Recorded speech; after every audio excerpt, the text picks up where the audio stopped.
Welcome to Career Tools. This is Wendy. And this is Amanda. Today's cast, Data Analysis for Beginners, Avoid Common Mistakes, Part 2. The questions that this cast answers are: what should I watch out for when analyzing data? What's wrong with my data? And what alternatives to data are there? If you want the answers to these questions and more, keep listening. June 24th at 10 a.m. Eastern, we're hosting an online ECC, and we'd love to invite you. By the end of the session, you'll be able to watch another person for 2 or 3 minutes, identify their DISC profile, and tailor your communications to them. And it's an insanely effective way to communicate and help your team reach their goals.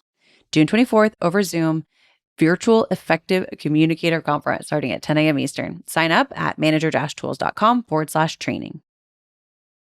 Last week, we started this podcast about data analysis for beginners or for people that don't do that very often, or if you're starting a new data set, potentially, we've got some high-level things for you to think about. We talked about checking with reality and making sure that your data reflects the reality you live in, looking for the assumptions that were made, that you're making now and that were made when the data was collected, and also that the data is quality data. And this week, we're going to talk about bias and when not to use data. So bias is a distortion of a result caused by, a lot of the time, our own human ways of thinking. If I ask you, when was the last time you ate fast food? It's really easy to remember. If I ask you, how often do you eat fast food? I bet you'll say twice a year. Because those are the only 2 times you can remember. But if you go through your bank statements, there's more. It's because we don't remember everything. We remember the most recent things. We don't remember things we don't want to remember, like going to fast food restaurants. There's all sorts of things in our thinking as human beings that cause us not to see reality as it really is. And we can take that into the data. So that's what bias is. And there are numerous well-known biases that humans are prone to. And fortunately for us, Wikipedia has a whole list for you. However, we're just going to go over a few. So here are some common ones to watch out for. First, look out for selection bias. Are you introducing errors into your analysis by the choice of the data that you're using?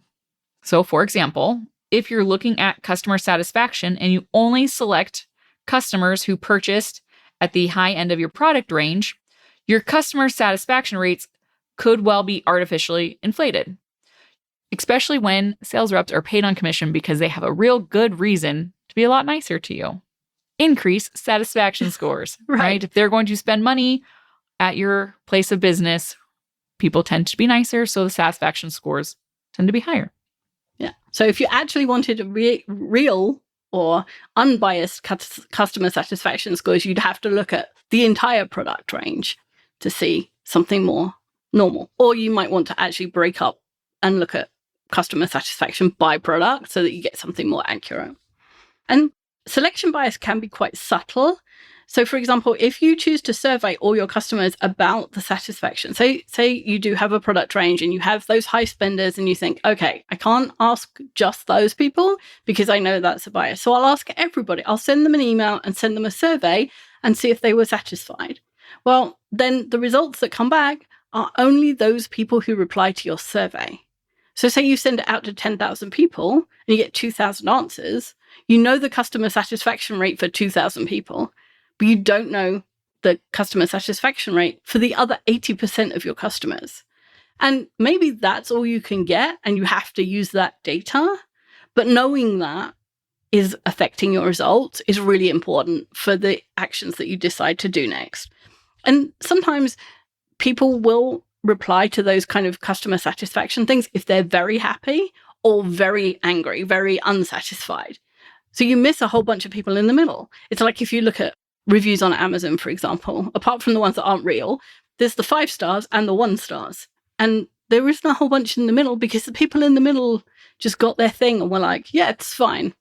Had nothing to say. And so they didn't put anything on Amazon. They didn't go do the review. So when you're looking at that data, you have to take that customer behavior into account. Another bias to check for is the sample size. Selection bias often occurs in tandem with the sample size errors, just like Wendy was talking about, depending on who you're sampling. So at a hospital, they might decide to evaluate a new treatment protocol by implementing it in only their specialized cardiac unit, which has the more experienced staff.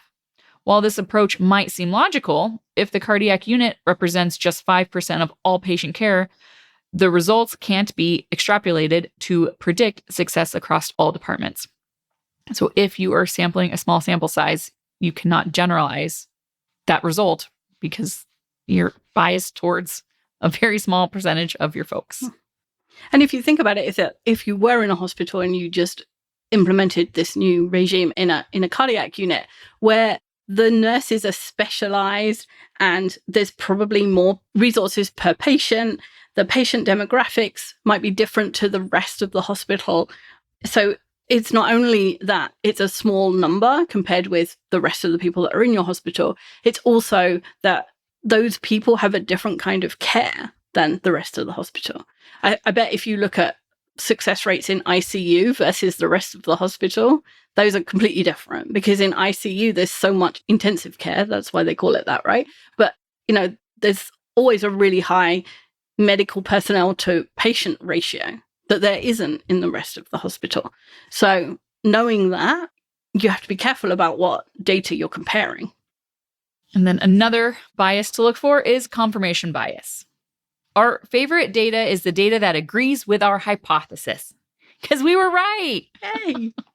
However, this is not always because we are super smart, but because we look for the data that agrees with us. For the Effective Communicator Conference, we practice observing different behaviors. And inevitably, as soon as someone figures out what disc profile I'm acting out, that it skews all their data because somehow I have no behaviors on the other side. I'm like, okay, so let's all talk about confirmation bias. Just because you think you have the answer, don't neglect everything else to make you seem right. Humans are complex beings. We don't have, if you know what the disc profile is, and if you don't, we have a million podcasts about it. We don't have only high D behaviors. If you saw me before coffee in the morning, you would think I was reserved. I'm not, but it's before coffee me. So, there's no way that even if you're acting out a profile, there's only one set of behaviors. It reminds me of my dad, who is convinced that putting the own brand, like the supermarket label coffee, into the coffee jar that says the brand on it, that my mum can't tell. And the answer is my mum can't tell because he doesn't tell her and she can't tell. She's convinced that the coffee that's coming out of the jar that has the label on of the brand that she likes is that coffee, whether it is or not. And it's just confirmation bias. She sees the jar, she sees the label, and therefore it must be that coffee. It tastes great. And it doesn't matter. It's just confirmation bias. It doesn't matter. It wouldn't matter what coffee was in there. Her brain is telling her it's in that jar. It must taste good. It's like the water at Disney World definitely tastes better than the water right outside the gate. Even if it's like the same type of bottled water. It just tastes better because it costs a lot more. Right. We have all sorts of weird things that we convince ourselves of that don't matter 100% of the time. But if you're looking at data then, and you're trying to draw conclusions and you're going to use resources on those conclusions, you need to at least be aware of the things that you're saying in your own mind. Yeah, and this also happens in the workplace. Imagine a marketing director who firmly believes that email campaigns are more effective than social media advertising. When reviewing campaign performance data, they might highlight the few email campaigns that outperformed social media, while dismissing the numerous cases where social media delivered better results. They might even attribute social media successes to unusual circumstances while treating email successes as proof of the superior channel. Because if they want it one way, that's how we present the data, or that's how we perceive the data. So there's going to be those biases. They happen, more than we'd like to probably admit. Yeah. But it's something to be aware of and tease out early. And that's a good use of ChatGPT. I'm looking at data for X. What biases might there be in there? Or what biases might I not be thinking about? I love the fact that ChatGPT is entirely logical. New to your career and not sure where to turn for guidance? We empower professionals like you to take charge of their career. Over the last 35 years, we've gathered data on behaviors and outcomes over 600,000 managers and professionals, and we can help you too. We're committed to providing tools and resources, fostering consistent career growth, no matter how busy your schedule or how tight your budget. Learn more about how we can help you at manager-tools.com/memberships. Okay, last one of these biases. And like we said, there are hundreds of them. So go down the list from Wikipedia or anywhere else if you think that there might be something else that you're missing, or try and find the ones that might particularly apply to data. Ask ChatGPT what ones might particularly apply to the data, because otherwise these podcasts would be hundreds of hours long and you didn't want that. So the last big one is outlier bias. And this occurs in the data rather than our thinking, usually. So if you're looking at sales data for most products, there will be a cluster of customers who spend the average amount on the product. So if we think about everybody who went to the grocery store today, there's an average amount that they all spent on cereal, like $10, say. But there is one or two customers who went into the grocery store today and have 50 children at a summer camp at the weekend, and they spent hundreds of dollars on cereal. And if you look at that data and then you average it, you're going to be way off on what the average sale of cereal is. You have to be really careful about including people from the very top end of the scale and the very bottom end of the scale, because they skew the average. And just for an example, for all of those people that love to math, if 9 customers spend $100 each and 1 customer spends $1,000, the average purchase value will appear to be $190. That's nearly doubled what most customers actually spent.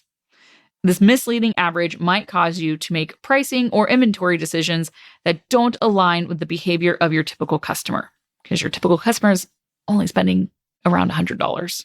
So increasing the price isn't going to be a smart move based on your one outlier, right? And we talked about check with reality right at the beginning and cross-referencing your metrics. If we talk about that cereal data, if Amanda is my general manager of my grocery store and I'm running cereal, and I go to her and I say, yeah, the average sale of cereal this weekend was $200. We should buy more cereal.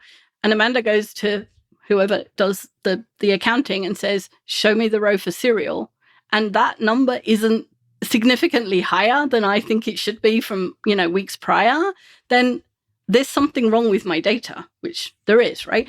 There should be a corresponding amount of revenue for cereal as there are customers buying cereal at the rate at which I'm saying it's true. So being able to cross-reference data is where you can find some of those errors if you've made them. Just a fun reminder that's easily forgotten from our high school math. You can't average averages. Directly averaging a set of averages, therefore without accounting for the size of each group, typically produces incorrect results. This happens because simple averages don't account for the different sizes of the groups being averaged. And Excel does not tell you that when you have a list of averages and then you write equals AVG and you just average that column. It won't tell you that, but your data's wrong. So the last pitfall that we could fall into is mixing causation and correlation. So causation, obviously, means one thing caused another. Correlation means two things that happened look related. So, for example, you might notice that when your child wears their favorite superhero pajamas to bed, they tend to sleep through the night without waking up. So that's a correlation. Two things happen at the same time. They're wearing the special pajamas and they're sleeping through the night. And you might think, I'm going to get more of those special pajamas because this kid sleeps through the night when they're wearing their special pajamas. However, it could be that your child only wears those pajamas after bath nights, which follow days with more physical activity and outdoor play. It's actually the increased physical activity that's causing the better sleep and probably a nice bath time than not specifically the pajamas. So the answer is take your kid out to play and wear them out more, not buy more pajamas. So it's just saved you money. Yes, exactly. Right? So there's a famous example of this. I don't know when it's from the 80s, I think, where there is a graph that plots the per capita consumption of margarine and the divorce rate in Maine. And the two lines are so close together that it can be assumed that buying margarine causes you to get divorced if you live in Maine. Those two graph lines look exactly the same. And obviously, it's not true. It's not like everybody in Maine should go buy butter because otherwise they get divorced. It looks like that because the lines are so similar. And it's complete coincidence. You know, if you think about it, margarine was invented in the 50s, 60s. And so we've increased our consumption of margarine at the same time as divorce has become more acceptable. So, of course, the two lines look similar. So if you have a graph where two lines look really similar and you're thinking, oh, look, those two things are correlated, go back and think, is it really true that those two things are correlated? Or could it be coincidence? Does it make sense? What we're saying is look for relationships, not those coincidences. Anytime that there appears to be a simple explanation, dig more. The real world is complex, and the simple explanations should be viewed with some suspicion. Okay, and the last one is avoid using data when. So even though at the beginning of this, we said making data-driven decisions is so much better than being driven by gut feel or intuition or all of the other things that you could use, there are times when data or more data isn't helpful for making decisions. And more data isn't always helpful. Sometimes it just muddies the water, making the decision even more difficult. And we make consequential decisions all the time with insufficient data because there just isn't the ability to take into account every single factor or to test every eventuality. Most of us will buy a home with a 25-year mortgage, assuming that we're going to be able to pay it for those 25 years. And we have no idea what will come to us in the next 2 years, let alone 25. And we have to limit the amount of information we use, the amount of data that we use to make the decision about buying a house, because otherwise we'd be completely overwhelmed and unable to make a decision. And the same is true in business. You can't take into account every single factor. And often it's about making a decision at the right time as it is about having all the data and being comprehensive. Sometimes you just have to go with what we have as the decision-making process or what we have as data because we can't get all of it, or we have to make a decision now in order to, it's no use waiting and waiting and waiting to decide what to have in stock for Christmas, because Christmas is going to come at some stage. You can't just keep waiting until you have perfect data. You have to give yourself a cutoff date. And in some circumstances, we don't need more numbers. We need qualitative data. A focus group is a market research method that brings together about 6 to 10 people in a room to provide feedback regarding a product, service, concept, or marketing campaign. They are popular because customer opinions don't always fit into a Likert scale of I completely agree or I completely disagree. This is the data analysis equivalent of don't send another email, just go talk to them. Using those focus groups, getting that actual verbal feedback can be more helpful than just collecting more data numbers, because we get that insider information that 1 through 5 won't tell you. Mm-hmm. And sometimes you're making assumptions about the way customers treat what you're buying. A lot of the time when we're developing things for manager tools, I think I have the best idea in the world. And then when we put it out, I like orange and the whole world likes green. And I have no idea why, but they do. And I'm not the sample customer. And so my opinion isn't right. And sometimes you have to go out and ask the customers directly, do you like green? And gathering data is also expensive. It takes time and labor to work out when it should be collected, how, by whom. It takes time and labor to collect it and store it and analyze it. And sometimes the best approach is to trust your experience, or to make a decision with the information you already have, or run a quick experiment to see what direction you should go in without making a whole bunch more effort. That minimum viable product idea that started with software engineering of like, just get something out there and see how people react is sometimes the right thing to do. Now, we've only scratched the surface of the data literacy in this podcast. There are entire fields of study dedicated to statistics, data science, and research methodology that go much deeper than this. But by being aware of these common pitfalls, you're already better equipped to use the data effectively. So use these practical strategies to help you build your reputation as someone who uses data thoughtfully and makes better decisions as a result. Thanks, Amanda. Thanks, Wendy. Good luck with your data, everybody. Join us next week as we cover a new topic. Bye. Bye.